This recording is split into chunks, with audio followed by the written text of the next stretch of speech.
तो ये सीधी तस्वीरें आ रही हैं यमुना घाट से, जहां पर दिल्ली की नई मुख्यमंत्री रेखा गुप्ता इस वक्त यमुना घाट पर मौजूद हैं और यहां पर पूजा करते हुए नजर आ रही हैं। पूरी कैबिनेट के साथ में यहां पर पहुंची हैं रेखा गुप्ता, मुख्यमंत्री रेखा गुप्ता, उनके साथ में प्रवेश वर्मा, सिरसा, कपिल मिश्रा समेत तमाम नेता इन तस्वीरों में आपको नजर आ रहे होंगे। यमुना दिल्ली की राजनीति में एक बड़ा मुद्दा रहा है। पिछले करीब एक दशक से लगातार बीजेपी इस मुद्दे को लेकर आम आदमी पार्टी पर हमलावर रही है।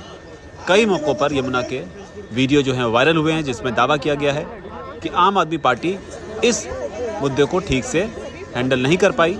इसके अलावा दिल्ली का प्रदूषण भी एक बड़ा मुद्दा बताया गया और इसी कड़ी में आज अब से थोड़ी देर पहले शपथ लेने के बाद यहाँ पर रेखा गुप्ता जो हैं सचिवालय होते हुए पदभार संभालने के बाद में यहाँ पर पहुँची हैं और एक संकल्प लेने की कोशिश यहाँ पर की जा रही है कि किस तरीके से यमुना को अब साफ करके ही दम लेना है।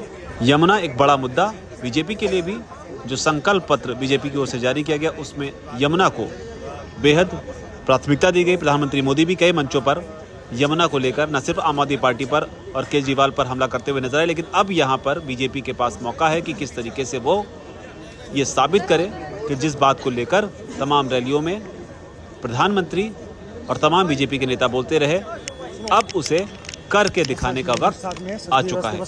हालांकि कुछ दिनों में ही यमुना साफ हो जाएगी ऐसा भी नहीं है, लेकिन यहाँ पर एक तरह से तस्वीरों के जरिए देखा जा सकता है कि यमुना के मुद्दे को किस तरीके से, कितनी गंभीरता से बीजेपी लेती हुई दिखाई पड़ रही है।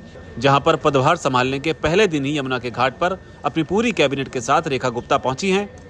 रेखा गुप्ता के साथ उनके तमाम मंत्री आपको नजर आ रहे हैं। हालांकि इससे पहले भ्रष्टाचार को लेकर भी बयान दे चुकी हैं रेखा गुप्ता, जहां उन्होंने साफ तौर पर कहा कि जिसने भी भ्रष्टाचार किया है उसे बख्शा नहीं जाएगा। लेकिन यहाँ पर आपको फुल एक्शन में दिल्ली की मुख्यमंत्री, दिल्ली की नई मुख्यमंत्री, महिला मुख्यमंत्री जो हैं वो नजर आ रही हैं। दिल्ली में वो चौथी महिला मुख्यमंत्री हैं। इससे पहले आतिशी कुछ दिनों के लिए मुख्यमंत्री रही। इससे पहले शीला दीक्षित की दिल्ली को भी काफ़ी याद किया गया, जिस तरीके से शीला दीक्षित ने दिल्ली में काम किया। उससे पहले सुषमा स्वराज। लेकिन शीला दीक्षित के बाद में आप कहेंगे कि नज़रें जो हैं काम को लेकर कहीं ना कहीं रेखा गुप्ता पर अब टिकी रहेंगी। प्रधानमंत्री मोदी भी रेखा गुप्ता का नाम लेकर शपथ के बाद अपना संदेश दे चुके हैं। ट्वीट कर उन्होंने कहा था कि किस तरीके से रेखा गुप्ता बेहद मजबूती के साथ दिल्ली में काम करती हुई नजर आएंगी। तो ये विश्वास जो है वो केंद्रीय नेतृत्व का दिल्ली में रेखा गुप्ता पर उन्होंने दिखाया है। उधर आम आदमी पार्टी भी रेखा गुप्ता को, मुख्यमंत्री को ये भरोसा दिला रही है कि दिल्ली के विकास के लिए जिस तरह का सहयोग चाहिए होगा वो उन्हें पूरी तरह से सहयोग करेंगे। जहां पर भी ज़रूरत होगी एक मजबूत विपक्ष के तौर पर वो अपनी भूमिका को निभाएंगे। हालांकि अभी जो है पहला दिन ही है, इसलिए तमाम विरोधी जो हैं रेखा गुप्ता के वो वेट एंड वॉच की स्थिति में ही हैं। यानी वो नज़र बनाकर रखेंगे कि आखिर बीजेपी की सरकार जो दिल्ली में बनी है वो किस दिशा में, किस तरह से आगे चलती है।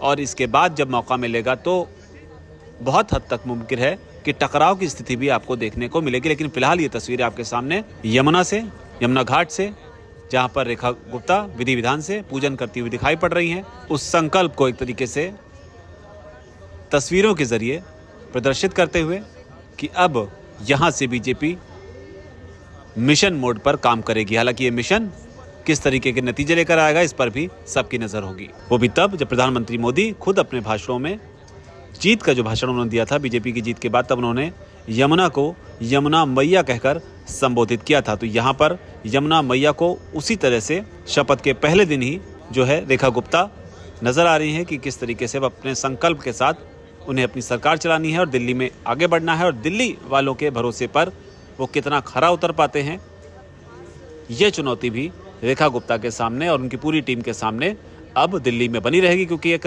लंबे अंतराल के बाद, करीब 2.5 दशक के बाद दिल्ली में बीजेपी को सरकार चलाने का मौका मिला है। तो यहाँ पर अवसर भी है और चुनौतियाँ भी।